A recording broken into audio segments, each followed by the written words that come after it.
परिणाम दूरगामी असतील असं नाही वाटत, कारण हा मुद्दाच असा आहे. आम्ही त्याबद्दल वरिष्ठ पातळीवर बसून काय ती चर्चा करून निर्णय घेऊ. पण असंही आता म्हटलं जातं की आतापर्यंत तुम्ही अशा प्रकारे भाजपवर कधीच टीका केली नाही, म्हणजे तुमचे आणि देवेंद्रजींचे सूर फार जुळताना दिसत होते. मात्र आता इथे युती काय झाली शरद पवारांच्या पक्षाबरोबर, तर दादांचा कॉन्फिडन्स आणखी वाढला या सगळ्यामध्ये आणि म्हणून अशी टीका होते असं म्हणतात. हे असं अजिबात नाही. त्याच्यातनं कारण नसताना असा चुकीचा अर्थ काढला जातो. ह्याच्यात अजिबात तथ्य नाही. पण दोन राष्ट्रवादी आल्या एकत्र तर ताकद वाढेल, म्हणजे महायुतीमध्ये गरज नाही, म्हणजे राज्यात तशी गरज नाही, मात्र केंद्रात आहे. अहो तसं नाहीये. त्या संदर्भामध्ये आम्ही त्या अँगलनी विचारच केलेला नाहीये. ज्याचा विचारच केला नाही त्याची चर्चा करण्यात काय अर्थ आहे. दादा, आता पुणे आणि पिंपरी चिंचवडच्या विकासासंदर्भात आपण येऊया. तुम्ही दोन्ही महापालिकांमध्ये भ्रष्टाचाराचा मोठा आरोप भाजपवर केला, कारण सत्ताधाऱ्यांवर म्हणजे स्थानिक इथल्या लोकांच्यावर लोकल. मात्र तिथे महेश लांडगेंवर तुम्ही जो आरोप केला त्यांनी तुम्हाला पुन्हा एकदा पलटवार केला. म्हणजे तुम्ही जे म्हणालात की भ्रष्टाचाराचे आका आम्हाला संपवायचे. लांडगे आता म्हणतायत, कालच त्यांचा इंटरव्ह्यू होता, त्यांचं असं म्हणणं आहे की भ्रष्टाचाराचे आका तुम्ही आहात. ठीक आहे ना. मग जे मतदार ठरवतील ना, उद्याच्या 15 तारखेला मतदार ठरवतील. तुम्ही आम्ही एकमेकाच्या बद्दल काही बोलून ते आपलं एकमेकाचं वैयक्तिक मत असू शकतं. जनता जनार्दन, लोकशाहीमध्ये सर्वस्व अधिकार हा त्यांचा आहे. त्याच्यावर ते त्याच्याबद्दलचा निर्णय घेतील. ते उत्तर त्याच्यातनं मिळेल. दादा, तुम्ही पुण्याचे म्हणजे पालकमंत्री सुद्धा आहात, आधीही होतात.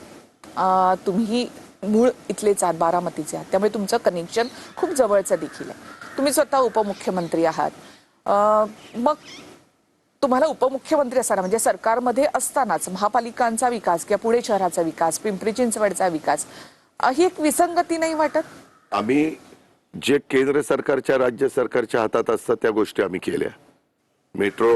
मेट्रोला मंजुऱ्या दिल्या. मेट्रोची पुढची ज्या लाईन वाढवायच्या त्यांना मंजुऱ्या दिल्या. जे काही रिंग रोड करायचे त्याची कामं आम्ही सुरू केली. जे राज्य सरकारच्या अखत्यारीमध्ये असतं ते आपण केलेले आहे. परंतु शहराचा कचरा गोळा करणं हे काय राज्य सरकारचं काम नाही. शहराला नियमित पाणी लोकांना देणं हे राज्य सरकारचं काम नाही. त्याला पाणी मंजूर करून धरणातलं देणं राज्य सरकारचं. ते आम्ही भामास्केडचं दिलेलं आहे, आंध्र प्रकल्पाचं दिलेलं आहे. अजूनही काही पुढचा विचार पॉप्युलेशनचा करता इतर पण धरणातनं पाणी आणण्याच्या दृष्टिकोनातनं आम्ही लोक कामाला लावलेली आहेत, म्हणजे जबाबदाऱ्या दिलेल्या आहेत.